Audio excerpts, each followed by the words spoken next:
Friends, and welcome once more to Humble Mark Academy. In this video guys, we shall be looking at the question I have on screen, which is the integral going from negative pi over 4 to pi over 4 of cos squared of x over 1 plus e raised to the power x dx. So guys, if you are new to the channel, don't forget to hit that subscribe button looking at you friends, press the bell icon to get notified each time we upload new content, and please give the video a thumbs up.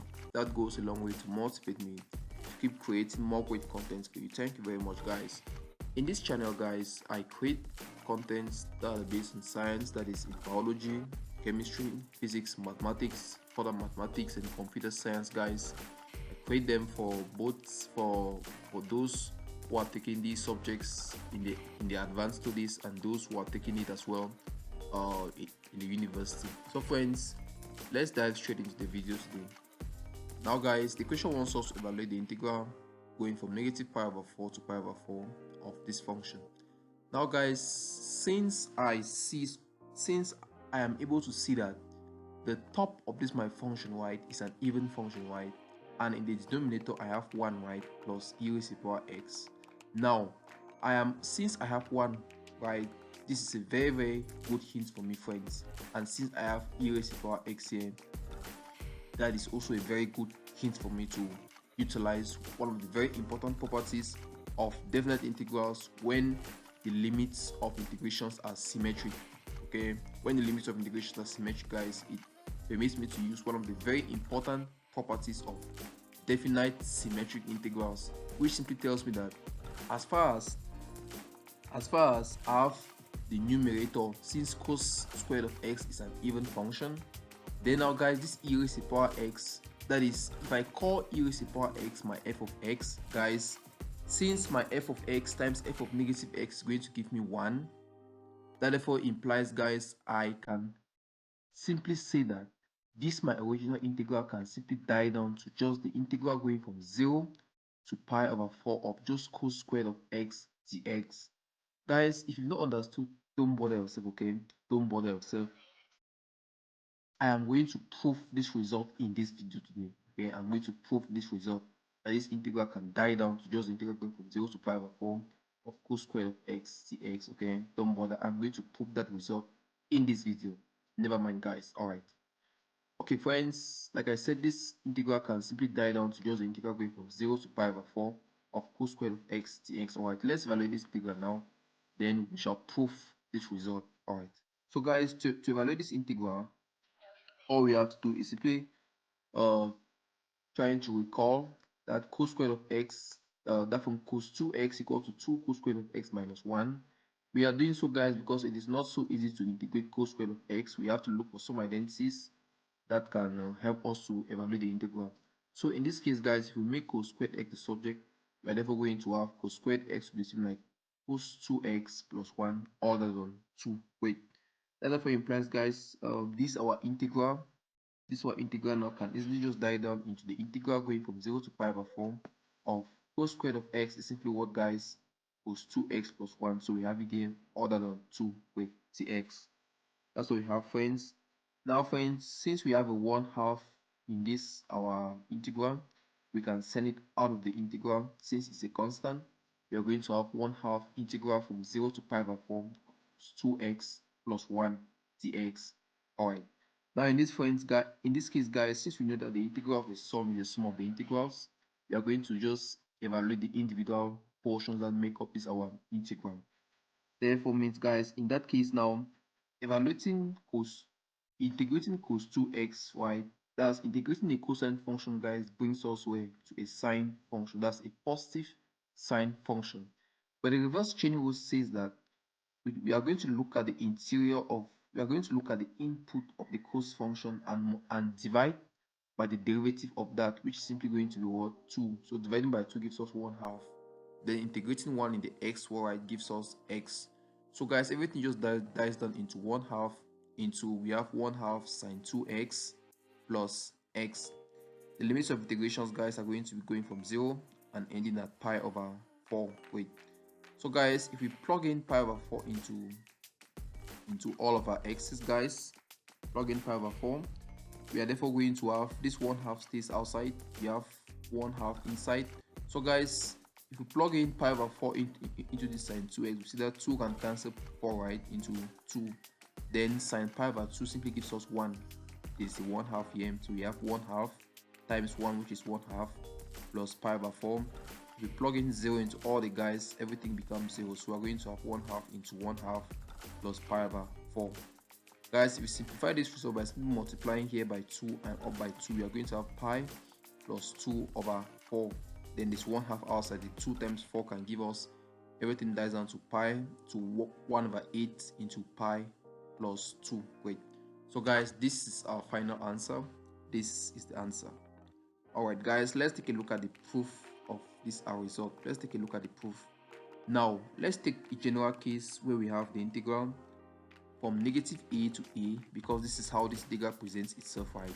That is from negative a, let's take the a to pi over 4 to a of h of x over 1 plus f of x, because this is the form you can call cos squared of x as our h of x and e raised to the power x as our f of x. Wait, that therefore implies, guys, in this case now, if we want to prove that this integral is simply going to die down, it's simply going to die down to the definite integral going from 0 to a of just the top right of just h of x. All right, now guys, in order for us to achieve that, we have to start by splitting this integral into 2. Since we want to produce an integral going from 0 to a, right, we have to split into 2. That this is going to die down into the integral going from negative a, we stop at 0, of the same function, continue from 0 and ending at a. Summing up these two guys is simply going to give you back this integral. Now guys, in this case, we already have from 0 to a, right, which is very similar. So we are not going to touch this. We are rather going to work on the negative a to 0. Wait, in this case, guys, to do that, we are going to take some substitution. We are going to just let our u to give us negative x, because we want the limits of integrations, guys, to be symmetrical compared to this guy. Okay, we want the limit of integrations here to look similar to the ones we have here. We have a negative a here, we don't want that, so we have to take u to be negative x, such that this negative limit, putting it here, makes it positive. That therefore implies, guys, we differentiate, we are going to have our du to be what? Negative dx.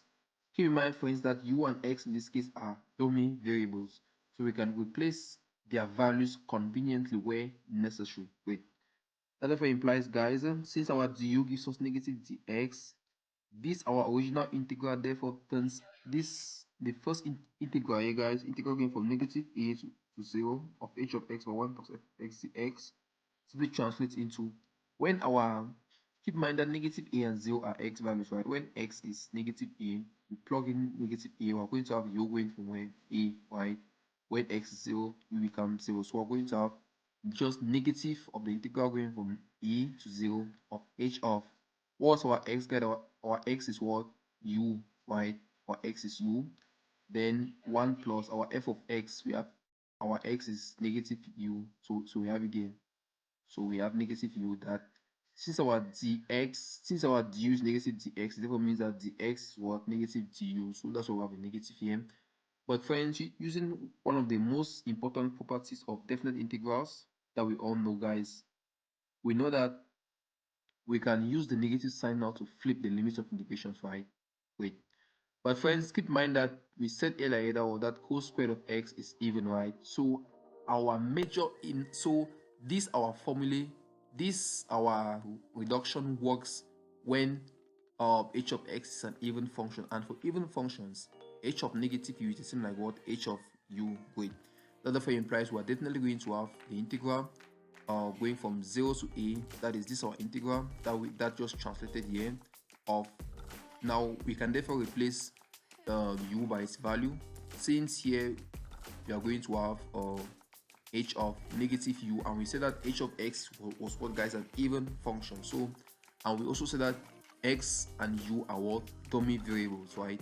So we can simply replace their values when necessary. So okay, we are going to have back our h of x plus, now here is going to what? F of negative u, right? If we multiply all through by negative x, if we multiply all through by negative 1, we are going to have x to what?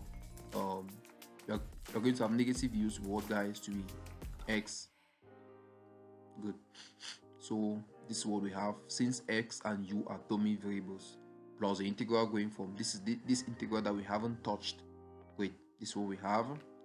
So friends, in this case now, we are going to, since their limits of integrations guys are the same, we are therefore going to couple them as one, and we simply simplify as how we simplify fractions, right? That therefore implies, in this case now, the LCM of these two guys is what guys? Simply the product of their denominators. By so doing, we are going to have just the integral going from 0 to a of, we multiply them, thus we multiply these diagonals and these other ones guys, divided by the product of, divided by their LCM. This is what we are going to have. Then friends, by so doing now, if we factor out h of x, we are going to have h of x into, we have 2 plus, bringing out h of x here, we are going to have 1 plus 1, which gives us 2, plus just f of x, f of negative x, all that over. Multiplying these guys as well guys, we are going to have 1 plus f of x, f of negative x, plus f of x times f of negative x. Good. So friends, just as I said here again, that since e raised to the power x times e raised to the power negative x equal to 1, likewise guys, e raised to the power x is our f of x, right? E raised to the power negative x is our what guys? F of negative x. Now this condition works when f of x times f of negative x is equal to 1. Good. That therefore implies, in this case again, since we want f of x times f of negative x will be equal to 1, right? Good. So this our part in going is simply 1. 1 plus 1 here guys gives us what? 2. So we are going to have 2 plus f of x plus f of negative x, which is what we have at the top, right? So it can cancel with what we have at the top. This guy now simply dies down into just the integral going from 0 to a of just our h of x. Wait. And guys, that's what we wanted to show, right? That is simply what we wanted to show. So we can therefore use it now anywhere necessary, because we have been able to prove it. So in this case, this guy is even, like we said here, e raised to the power x times e raised to the power negative x is equal to 1.